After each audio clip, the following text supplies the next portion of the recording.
Well, thank you all for joining us. This is the opening press conference with our co-chairs of the World Economic Forum 2019, our 28th World Economic Forum on Africa since we started in 1990. So really important. The reason we have co-chairs at the meeting is we want the world-renowned leaders from all stakeholder groups, business, politics, and civil society to help us shape the agenda. But not just shape the agenda, but also lend their energy, their creativity, and their ideas, and also work with us after the meeting is passed to try to ensure that we keep good in our communities and our projects and our initiatives keep moving forward so that we have impact, and that the next time we meet in the following year for the World Economic Forum in Africa or in Davos for our annual meeting, we have progress that we can discuss and talk about and kind of plot forward paths for. So the co-chair role is a very, very important role. It's not a figurehead position. We ask a lot of these guys. They invest a great deal of their time. This is a very short session. We have a large number of co-chairs, so I would talk very, very little. I'm going to ask each of our co-chairs to give us a couple of minutes each on their own personal motivation for accepting the role this year, and we have an amazing cast, as you can see. Then we'll have time for questions and answers. We must finish very promptly, so this is a 30-minute session. Do start thinking about your questions. Very quickly, I'm just going to run through the panel, and then we'll start with my first guest, which is Sipho Pitana, Chairman of AngloGold Ashanti, based here in South Africa. Arantxa Gonzalez-Laya, you're the Executive Director of the International Trade Center, based across the lake from us in Geneva, back in Europe. Jeremy Farrar, you're the Director of the Wellcome Trust, United Kingdom, the world's second largest charity, I believe you said this morning. Andre Hoffmann, you're Vice Chairman of Roche, based in Switzerland, strong representative of Switzerland this year. Ellen Aguilar, Chief Executive Officer of the END Fund in USA, and Alex Liu, Managing Partner and Chairman of A.T. Kearney, again, based in the USA. So a couple of minutes each, and I want you to, as I say, just talk a little bit about why you're investing your time and your energy into this meeting. And Sipho, I'm going to ask to you, and I believe from the conversations we've had that skills and the fourth industrial revolution in the context of Africa's growth is something you're passionate about. So tell us a little bit about what you're going to be doing at this meeting. Yeah. Well, obviously, the fourth industrial revolution is perceived to be a major threat to Africa's development, displacement effects in terms of employment in a continent that already has high levels of unemployment, a youth bulge. So conversations around here focusing on how we deal with those issues are very, very critical. And obviously, one of the key drivers around that is going to be skills. The dividend that Africa has is young people. So we have a digital generation. We need to make sure that it is connected.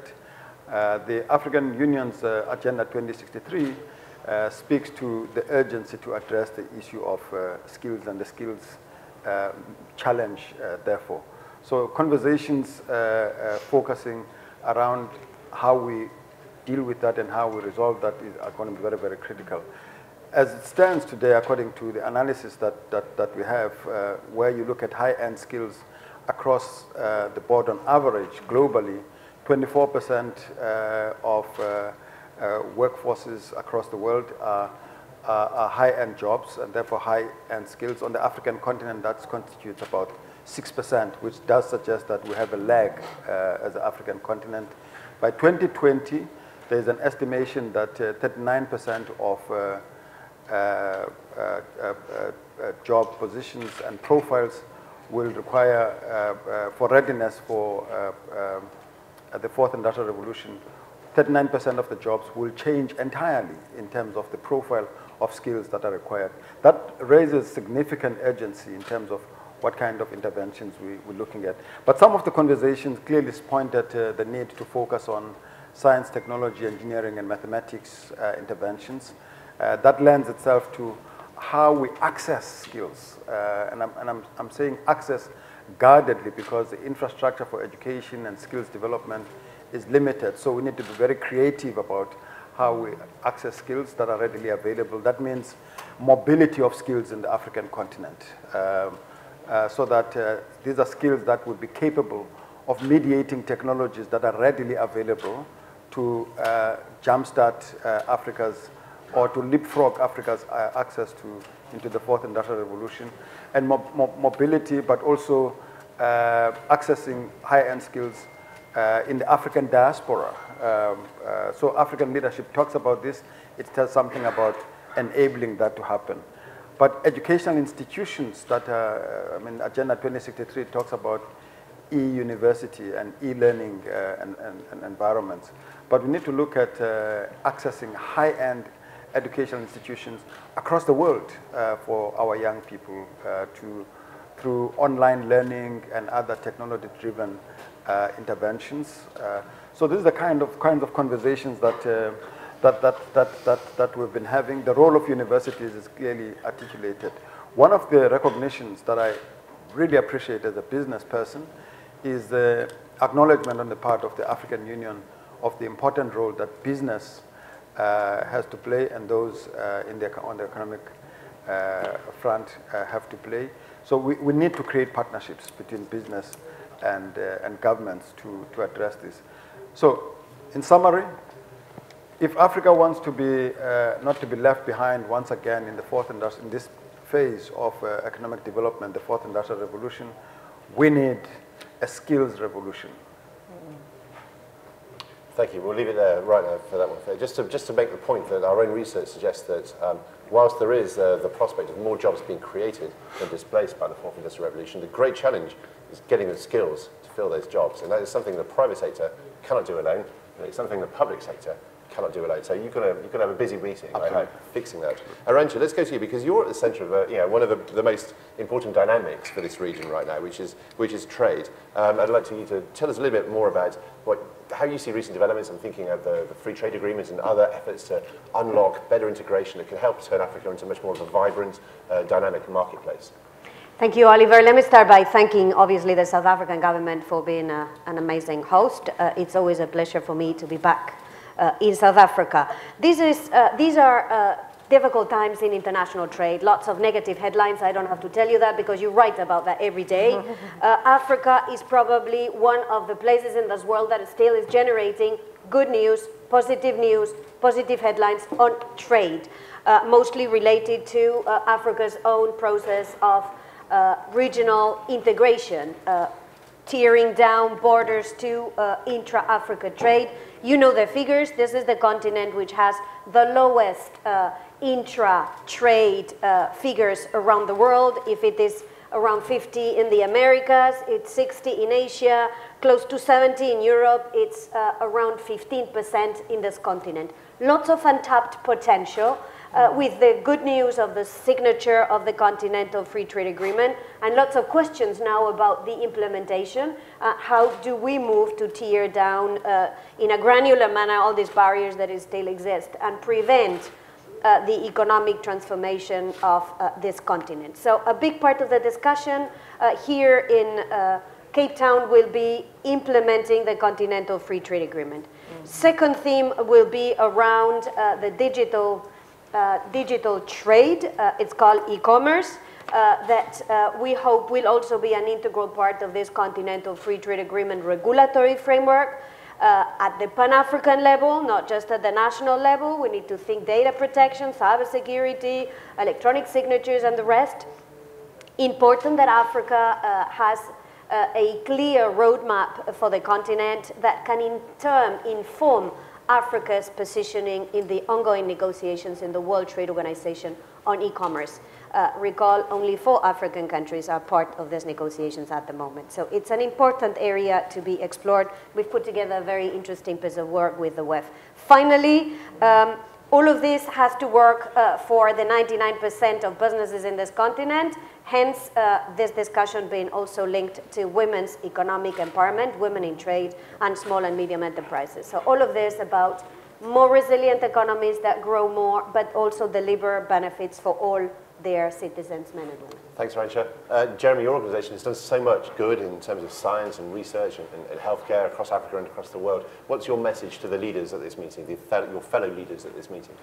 Yeah, thanks very much. And just to add to my thanks, and very quickly, so I'm a doctor and a scientist. From a Wellcome perspective, the 3 things that we care about are science, bringing science and innovation together, because with science which does not get innovated is only of so much value to society. And then thirdly, to put science and innovation in the context of the societies in which it's operating in order to have the maximum impact on the maximum number of people around the world. And there is no doubt that in the 21st century we are going to face some enormous challenges. Climate change, which I think Andre will speak about more in a minute, drug-resistant infections, epidemics in DRC at the moment you'll be very aware of, the demographic shift, the coming of mental health issues and other non-communicable diseases. These are huge challenges, but there is no doubt that science can play a role in providing some of the answers. But it will only play that role if it is integrated with innovation, and that means linking with industry. And if that innovation then is put in the context of the societies it's operating in. And it cannot exist in isolation in ivory towers, in universities which are not linked with the cities and the societies they're part of, and that is then not linked up with trade and with businesses across this continent and elsewhere, because otherwise we have fragmented societies where people have and people have not, and that is not in the long-term interests of the societies that we want to be part of, and the license to operate that we all have to have in order to put back into society that which we also gain from. And so it's those three things for us at Wellcome: science, innovation, and putting it in the context of society in order to make the world a better place. Thank you. Andre, you're Vice Chairman of Roche, of course, but you're here also in your capacity as a leader of public-private partnerships in the field of health and climate change. Tell us a little bit more about your priorities. Well, thank you very much. Again, my thanks to the Republic of South Africa. Two points I wanted to make here in particular. One of the reasons I came is because I want to showcase the efficacy of the system based on the SDGs.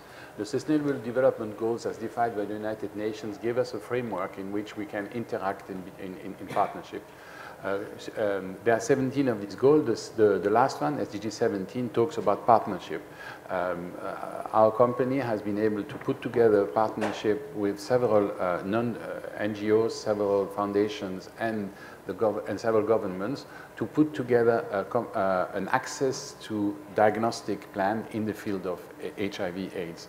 And that particular plan has been quite successful at identifying patients who would not have been identified through traditional measures by making it possible for them to do so.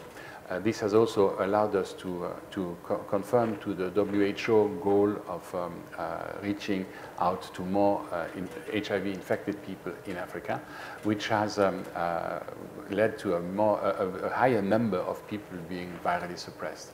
I think the ultimate target is to have 75% of cases in Africa virally under control. We are getting there. We're on 69 plus, if I'm sure. So this is good news, and because this is good news, I'd like to start with that. And then there is the second part of this, which is more in a private capacity. I think that Africa has a wonderful opportunity to get involved into the natural capital economy.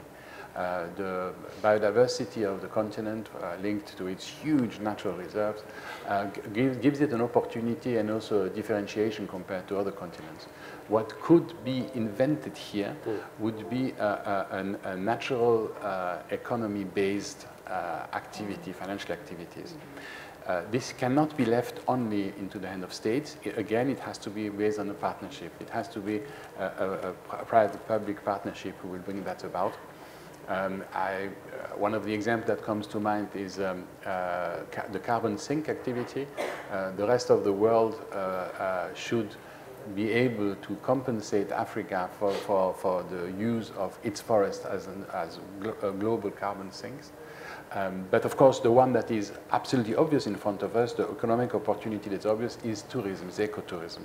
And President Ramaphosa has recently raised the target for numbers of tourists coming to South Africa over the next 10 years, and we welcome this because this is really a way of transferring income to the country. Thank you, Andre. Just to mention also, we published the World Economic Forum, the Global Travel and Tourism Competitiveness Report yesterday. So if you're thinking about delving into that as a story, we've got a breakdown of the competitiveness of travel and tourism industries across Africa. Now, Ellen, you're representing civil society, of course. So tell us a little bit about your particular unique entry point into these discussions. And I think we talked before about philanthropy and the role that specifically it can play. I think it's been amazing to me to see that this convergence of the conversation on philanthropy and civil society coming together at this particular meeting. Some of the sessions that I've been moderating are on highlighting the emerging models within Africa. There's a long tradition of philanthropy on this continent, and more African philanthropists that are standing up wanting to do things on a systems level, whether it's education or health, collaborative fund models, and I think that there's a lot of innovation that is possible to share around the philanthropic space, and just a lot of urgency within the civil society community to address these issues and to partner better with philanthropy, working on dynamics of collaboration, of reducing issues around power dynamics between the two sectors. And I've seen that very much from my experience with the N Fund on working on controlling and eliminating neglected tropical diseases. These are diseases that affect over 600 million people on the continent, and they're diseases that can be controlled and eliminated in the coming years. And just in the last couple of years, we've seen blinding trachoma eliminated in Ghana, in Egypt. We've seen elephantiasis eliminated in Togo, and it's a real sign of progress. And I think that the pharmaceutical companies, government, civil society, and philanthropy have come around to really show that as a great success story, and it's a model that can be used for other issues. I think also just the progress on the conversation around universal health coverage. I think it's not just a conversation about the moral imperative and the human right to health. It's a conversation that is about the health economy. And in most of the world, the GDP for health would be maybe 10% of the economy, perhaps up 14% if you can include health services. Here in Africa, that's closer to 6%, but that represents a real opportunity for investment in jobs. 50% of the health budgets usually go to wages. And also 2/3 of health workers are women, so it's also an angle on gender equity and gender empowerment. So real opportunities, I think, and innovation around civil society, health, and philanthropy that are being discussed at this forum. And it speaks to the narrative that there is higher interest from the private sector in this meeting than we've seen for the Africa meeting for many years, and that must not be forgotten. So Alex, let's focus, last but not least, to yourself and your role here. And A.T. Kearney, of course, are founding partners in our own Africa Growth Platform that we announced here in the meeting yesterday. And of course, innovation and entrepreneurship is key to your vision for Africa's development. Well, absolutely. I mean, those are the key pillars of my interest personally and institutionally. I think we talked earlier about the importance of jobs and economic development. If Africa is going to reach its full potential and be the success story that we all want it to be, this has got to be critical in promoting small and medium business and the like. So as you mentioned, the Africa Growth Platform, we're very proud to be ourselves a part of that consortium under the auspices of the World Economic Forum with Alibaba, with Zina, the bank, and Dahlberg and a few others. And the point of that is to actually develop a collaboration platform for future entrepreneurs, small and medium business, to be able to access the best types of tools, technology, conversations with some of these global leaders and sponsors.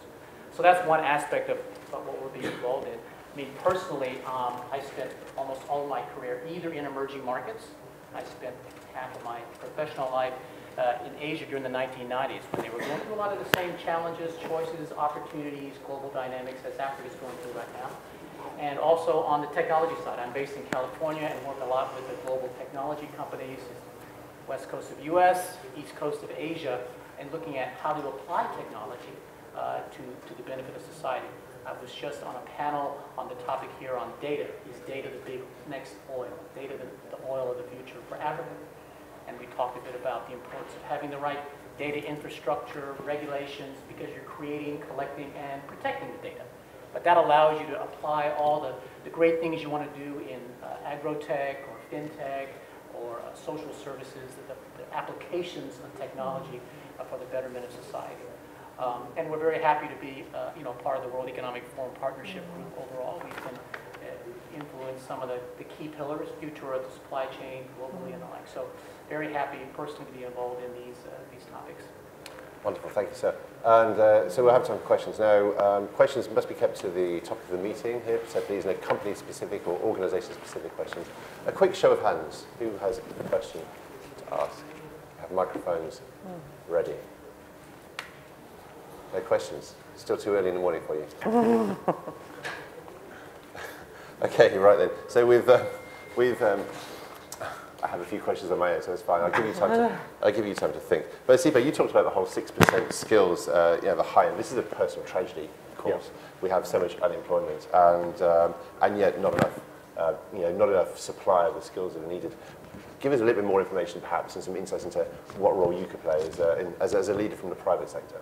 Well, I mean, private sector institutions are the major transition in conversations amongst us in private sector on the African continent, that we're no longer of the old era where we're coming in, especially multinational companies coming into African countries to extract and to make as much profit and dash off. So we're looking at how we can create multiplier effects. It actually is economically prudent for us to invest in development of local skills, because expatriate staff costs are actually very expensive for companies, and we are aligned with governments in their positioning that we must invest as much in local skills as possible. And it is doable in various environments where AngloGold Ashanti is operating.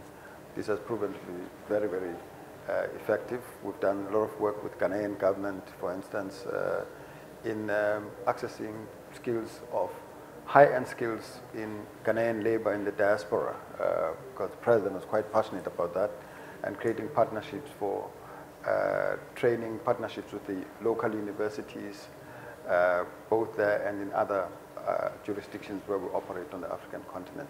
So those partnerships are absolutely critical because they enable co-investment with government. So Sipho, Alex, Andre, you're leaders from the business sector, and each of you told us about successful public-private partnership models that you've been involved in. Jeremy, can you think of representing the Wellcome Trust? Can you think of any kind of model partnerships that have brought stakeholders together and then really driven impact beyond what may have been expected? Yeah, it's been an enormous number. I mean, I'll stick to the things I know about, which is health.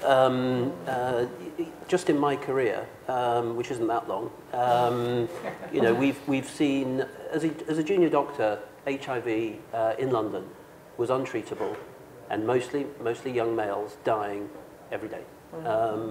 Within 20 to 25 years, and it took too long to reach everybody who needed it within Africa, and still we're not there yet.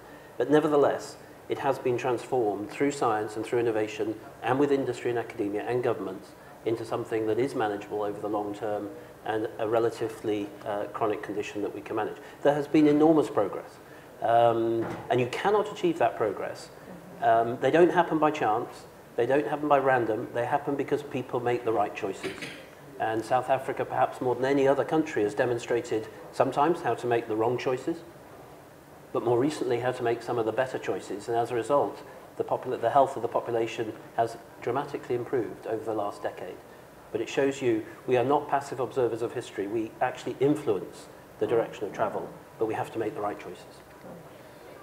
And it's great to hear, a great model here as well, where progress has been achieved. Arantxa, you talked about only 4 countries in Africa have signed up to the latest initiative to liberalise digital trade. Clearly, you're of the opinion that this is good for Africa. So how do you intend to persuade other countries to join this movement? So the World Trade Organization embarked into regulating electronic commerce because it realized that if it is not done at the global level, it risks fragmenting markets. And the beauty of the World Trade Organization is to provide a global level playing field. Now, this level playing field has to be constructed. It doesn't exist today. It's not so much about liberalizing. It's more about regulating. How will we protect data? How will we ensure that it's not leaked? How will we ensure that it is shared where this can have a positive benefit? How will we ensure that the security of those that are users of electronic commerce is safeguarded, while at the same time making sure the national security is protected? So all of this requires a global approach, which is why 76 members of the World Trade Organization, including China, the US, the European Union, Canada, Mexico, Korea, Japan, and the rest, have embarked in this negotiation. And my sense is that it would not be good for Africa to not be part of regulating one of the main economic activities of the 21st century. I've always heard African leaders complain that the rules of international trade in the 20th century were set by somebody else, that they were not present at that table, that they could not put their views and their own sensitivities across the other members of the organization. And I share this This is why I think it is very important that we do not repeat this in the 21st century in the form of international trade that matters for the 21st century, that is called electronic commerce. On that note about shared ownership in the rule-setting process, I'm very proud to be able to say that South Africa became this year the first African nation to open up a centre for the fourth industrial revolution.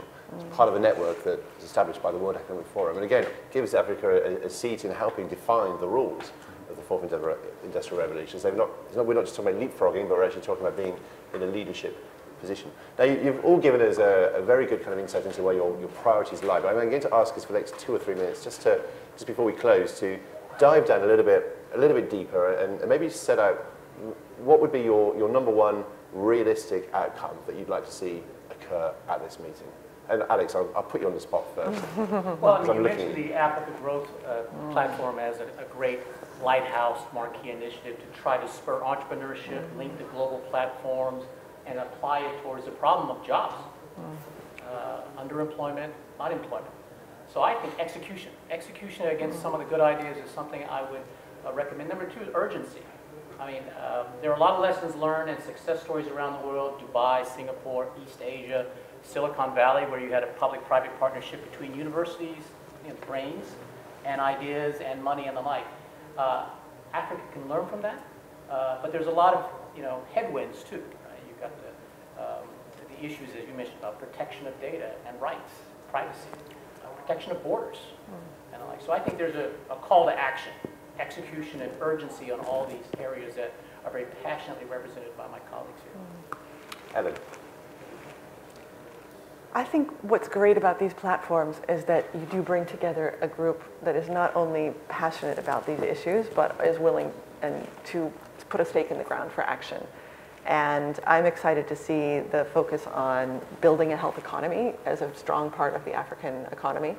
I think there's real commitments around that. I think that there's incredible commitments coming from African philanthropists to do more. I think that oftentimes in the world where we've seen in health, where there's so much international aid, the theme is local financing, domestic financing, but not all governments can take on the financing. And so what I'm seeing is more private sector companies, local philanthropists stepping up and saying, we're going to be part of that local solution. So I think there's more and more examples of that as well. But I agree with my colleagues that urgency is the theme here this week. Keep us posted on those. I'd love to track your progress on that. Andre. Well, it's a pity that I'm talking after Alex because the call of action is what it's all about. It's going to get harder. Absolutely. Yeah. But I mean, my career is a little bit longer than Jeremy, and I can tell you that I'm getting slightly bored of constantly hearing Africa has a huge potential. We want to see it now. It really is time to get to grip with this. In particular, the transformation of this wonderful biodiversity and this wonderful nature into a true opportunity to influence the planet.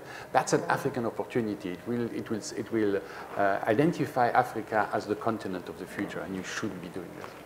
That was my Jeremy. Yeah, 2 things. One is to pick up on Andre, have to seize the moment. You can talk about potential all you like, but in the end, you've got to deliver it, and that means making the right choices and using the best evidence that you can to make those choices. And for those of us in or outside the continent, to realize that in the 21st century, we've got an absolute responsibility to put back into the societies we're part of. Because you can see around the world, whether it's in my own country, I carry a British passport at the moment, or in other countries around the world, there is a retreat from that. And that social contract is absolutely critical, and we've all got a role to play in that. Arantxa. I would like the World Economic Forum community, Africa, to send a strong signal that multilateralism and international cooperation matters. There is huge doubts out there that if you are cooperating, if you embark in supporting multilateralism, you are kind of seen as weak, as wimpy, as not being smart in defending your people. And I think it's exactly the contrary that we need to see. And this is an opportunity now that Africa has very decisively embarked on integrating itself within the continent more, to send the signal that this also applies internationally with clear support for multilateralism. Very relevant in today's context, absolutely urgent and essential that multilateralism is allowed to take hold and conflict and dispute is not allowed to derail this process, which is a unique opportunity in this region. Last but not least, Sipho. Well, I think that it's time for African leaders to think Pan-Africanist and to adopt a Pan-Africanist perspective, not just to think in that way, but to act in that way, because our 54 or so countries are too small to take on these things on their own. So we need collaboration, we need to work together, we need to create an enabling Pan-Africanist approach. So there's very limited resources to duplicate in each and every country, but shared resources would enable fast movement in the development around skills, around industrialization, around critical infrastructure, shared infrastructure investment, whether it's in energy or water and so on. So collaboration is absolutely critical. So we can't have a leadership that speaks Pan-African and acts nationalist. So it's a major contradiction and it's a drawback for Africa's development. And when I'm talking about leadership, I'm not talking just about political leadership. I'm talking about business leadership. I'm talking about trade union leadership. I'm talking about civil society, academia. We need to rediscover the value of Pan-Africanism. It's a huge inheritance. Unless we adopt that, it will be a drawback for the African continent if we act otherwise. The success of Europe stems from the fact that it is a union and it's able to share. It has soft borders. There's easy movement of people across the board. There's easy movement of goods and all of that. The boundaries that we're creating are a major drawback for our continent. We need to reflect on that. I think that's a pretty powerful set of messages. We need execution, and we need urgency. We need a social contract within borders of countries, but we need regionalism as well, and a sense of regional identity, and we need multilateralism to integrate Africa into global value chains. So fantastic. We've overrun slightly, I do apologize, but I think in framing this meeting, this has been a very, very important session. So thank you all for joining us. Thank you for joining us here in the room, and also those of you watching us live online.